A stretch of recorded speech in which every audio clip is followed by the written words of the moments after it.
85% of people have failed to maintain their weight. More than 10% of their weight loss, they gain it all back.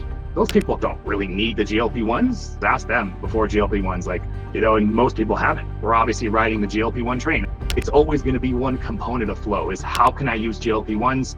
FLOA is the protocol that I created initially, the solution to prolonged fasting. Now it's evolving to be the solution towards holistic and natural GLP-1 medication use. Prior to GLP-1s, people would rarely starve because you would literally have to have enough mental toughness to not eat, and that's really challenging. But on GLP-1s, it's easy to starve on GLP-1s because you don't feel it. The reason why there's value to FLOA University is because here's all the topics in some sort of sensible order, and the video response is not a YouTube video. What is FLOA, right? Fasting like our ancestors.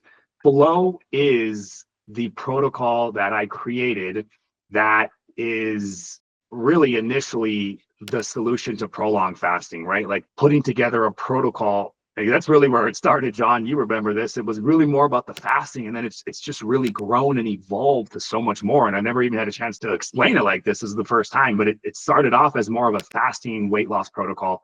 And now it's really grown. So yes, at its core, fasting like our ancestors.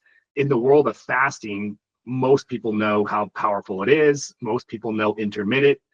Much less people know prolonged, which is defined as 24 hours or more. And they certainly don't follow any sort of consistent prolonged fasting protocol. Like even the experts in the fasting world, you could tell when they talk. They don't really talk much about the world of prolonged fasting. There's a lot of, I don't really know, in my opinion, I think they're waiting for someone to do what I did first, honestly. And I don't mean that to sound arrogant or cocky. I think somebody was waiting. Most people are waiting for someone to establish, can we do this? We all know how amazing long fasting is, but can we actually put somebody on a long fast program, 48 hours every single week? And I do think and anticipate you're going to see more programs like FLOA once people finally realize that, yeah, it is, you can fast like this. But anyways, only time will tell. But that was the core. But now it's evolving. FLOA is evolving to be the solution towards holistic and natural GLP-1 medication use, because no one's combining really any sort of powerful holistic program with GLP-1s. It's just not existent. It's kind of crazy. FLOA on its own, even without GLP-1s, is a gem and very unique. But with GLP-1s, makes it even more unique. We'll talk about it a little bit later, but you guys have seen all the horrible consequences and side effects of GLP-1s. Actually, we can talk about that now. The majority of the population is following what their doctor's telling them, which is every 4 weeks, increase the dose. Every 4 weeks, increase the dose. And so the biggest complaints for people, and you guys could probably tell me otherwise, it's besides the price and access, is the side effects. The side effects are awful. People are getting wrecked by nausea, diarrhea, vomiting, the three most common. And then you have your rare, but still serious complications that can happen, like gastroparesis and pancreatitis and gallbladder issues. People are turning into freaking zombies where they're getting completely deep starvation mode situations. They have no idea they're starving because prior to GLP-1s, people would rarely starve because you would literally have to have enough mental toughness to not eat, and that's really challenging. But on GLP-1s, anybody could starve. It's easy to starve on GLP-1s because you don't feel it. They're maxed out on doses. They're not feeling great because they're malnourished, and sometimes they hit their complete weight loss goal. A lot of times they don't. They're stuck. They have nowhere to go. Worst of all, they rebound really hard when they stop. So, and you guys know all this. You're seeing all this. So besides Dr. Tina Moore is the famous person right now who embodies everything that we do. Just so you guys know, you should definitely check her out. Dr. Tina Moore, she is a naturopathic chiropractor too. So she's dual licensed DC naturopath, doesn't practice anymore, just does this education side. That's her bread to butter, is she just wants to be educator. She doesn't see patients. And so as she continues to grow, she's going to feed our business, because we've already had people come to us because they said they found Dr. Tina Moore, saw that she doesn't see patients, and then somehow YouTube brought them to us, which is kind of crazy. The algorithm for YouTube is already doing this. So we really are the solution towards holistic and natural GLP-1 medications. I'm cool with us saying that's what FLOA is now. What I would love to do in the next year or two is continue to grow and kind of really expand beyond just GLP-1 and kind of go back to what we started at, which is not so much fasting, but just overall lasting weight loss. But we're obviously riding the GLP-1 train. And it really is it's always going to be one component of flow is how can I use GLP-1s safely? How can I use lower doses? How can I microdose? How can I get to the point where I can wean off? How can I not be stuck on this medication for the rest of my life? And the only way you can do that is by fixing the underlying health things, right? The health issues that drive obesity. And what are those things? That's primarily insulin resistance. And so this is the stuff that you guys have heard me talk about a lot. And so I'm gonna breeze through this much faster than I want to, because I know a lot of you guys have heard me. And if you want to take deeper dives into this part of it, you got the YouTube videos, you should totally check those out. But for the sake of this conversation flowing, I am going to get into that a little bit next. Well, before we even do that, talk about insulin resistance and how it affects obesity, let's take a step back and just look at standard weight loss. You guys have heard me talk about 85% of people who have ever embarked on weight loss, 85% of people have failed to maintain their weight. So more than 10% of their weight loss, they gain it all back. So it's very rare to look at anybody, talk to your friends, talk to your parents, your family members, ask them before GLP-1s, and most people haven't. And so I would call them unicorns, right? Because it's rare to find somebody who actually beat their obesity. And they've done studies. So this is separate studies. They've done these separate studies on these unicorns. What the hell makes you so special, right? How did you figure out to maintain your weight loss when no one else has? It's really interesting. What they found out was that the characteristics that these people maintained, you can summarize it all as they're mentally tough, right? So here's the characteristics. They counted their calories every day. They never stopped. And we know how hard that is. That's insanely hard. Most people can't do that. They never stopped. They never stopped exercising. Just for the rest of their life, I exercise every day. I have a really good supportive environment. I have methods for preventing anxiety and depression. Essentially, when you look at these things, right, it's no wonder they're unicorns. This is like the mentally tough, small population of the world who were able to persist over their body. So there's this new quote that I came up with, and it's been sticking with me because the more I've been saying it, the more I'm like, man, mind plus body equals lasting weight loss. So you guys have heard this concept, and I always think of David Goggins as much as possible because it's like he's like the epitome of mental toughness, right? And he sets the bar for accomplishing the unaccomplishable based off of mental toughness alone.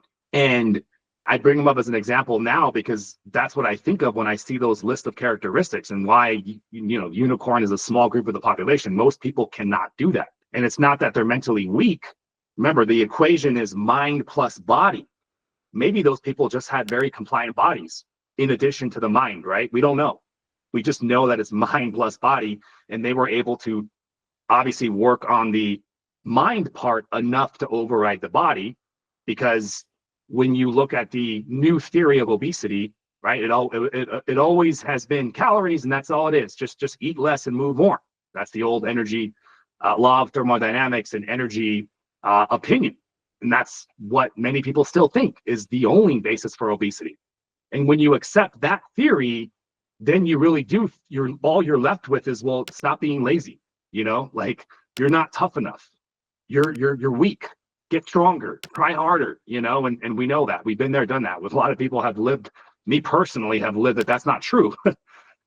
Some people just have a body that's just so much more compliant with weight loss. How do you explain that? And that's where the carbohydrate insulin theory of obesity comes in, because that's the explanation for the people that have compliant bodies. The people that just need to eat a little bit less and they all of a sudden lose their weight.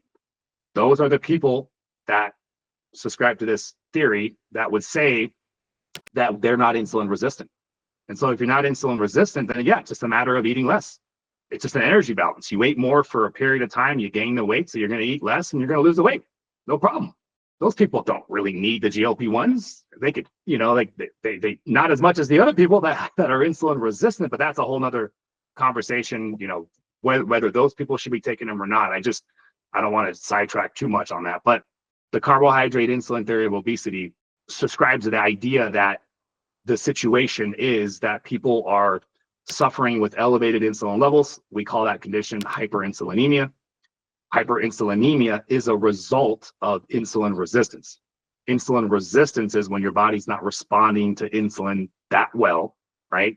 And so your body has to make more insulin. And so it's the insulin resistance that creates the hyperinsulinemia or the chronically elevated insulin levels. To really appreciate what that means, you just have to kind of go back and look at, well, what does insulin do?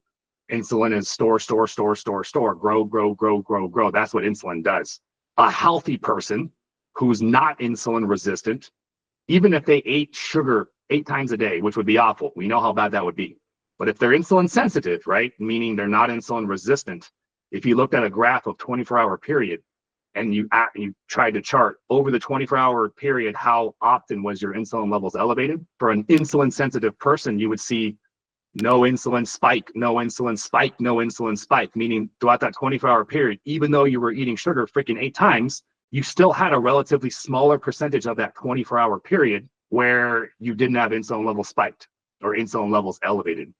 So because of that, you're not in that hyperinsulinemic state. So you don't have this massive problem. The problem is that insulin, when it's elevated, what does it do? It's disposing of the glucose. It's disposing of the carbohydrates. It's actually disposing of protein, fat, and carbohydrates. Literally everything you eat eventually gets into your cells primarily by insulin. Very powerful. It's very, very powerful. And when you think about it, a healthy person is only supposed to have that elevated when you eat, and that's it. So if you eat 3 times a day, 6 times a day, or even 8 in my example, insulin levels are still low for the rest of the day. And so that's not pathologic. That's not problematic.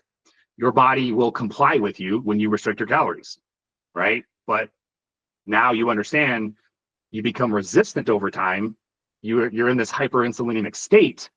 Now your body is constantly having to deal with the signal that says grow, store 24 hours a day. That's not natural at all. The body's not supposed to have that signal all the time. Now, what happens when you try to put that body into a caloric deficit? Well, the caloric deficit, by definition, you will lose weight on the short term, but on the long term, your body, the signal will fight back. And this is why people who are insulin resistant struggle so much. And literally the body, it's a very intelligent response that insulin does. It makes you more hungry. You're ravenously hungry. You're very tired, right? You hear people complain about insulin resistance. They're tired. They wake up, they have no energy, because that's the effects of insulin. It wants you to preserve your energy. It doesn't want you to expand and burn a bunch of energy. So it makes you tired. It's trying to get you to eat more. So it makes you hungry. And then to make matters worse, it slows down your metabolism so that you're burning less calories within.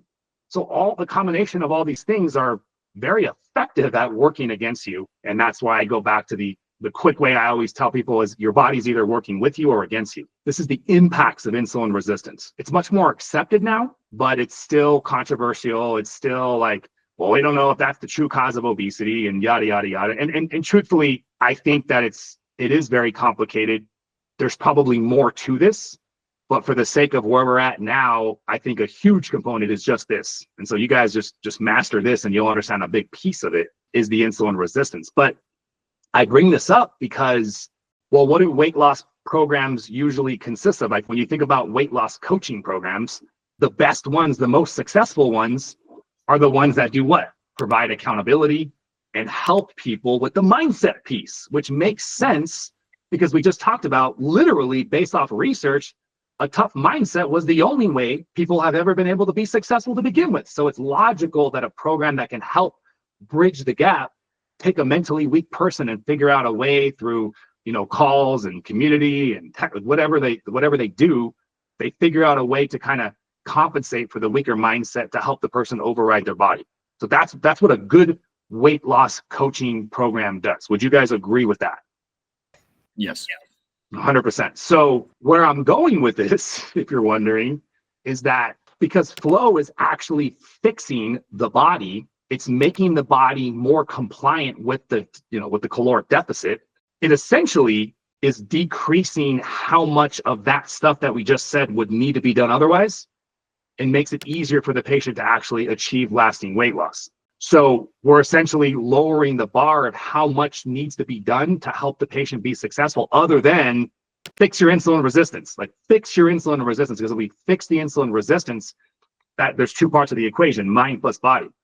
Now, I'm not saying that FLOA completely disregards the mind part. Of course not. I want to hopefully be able to provide just as much of the accountability portion as any other program does. That's my goal.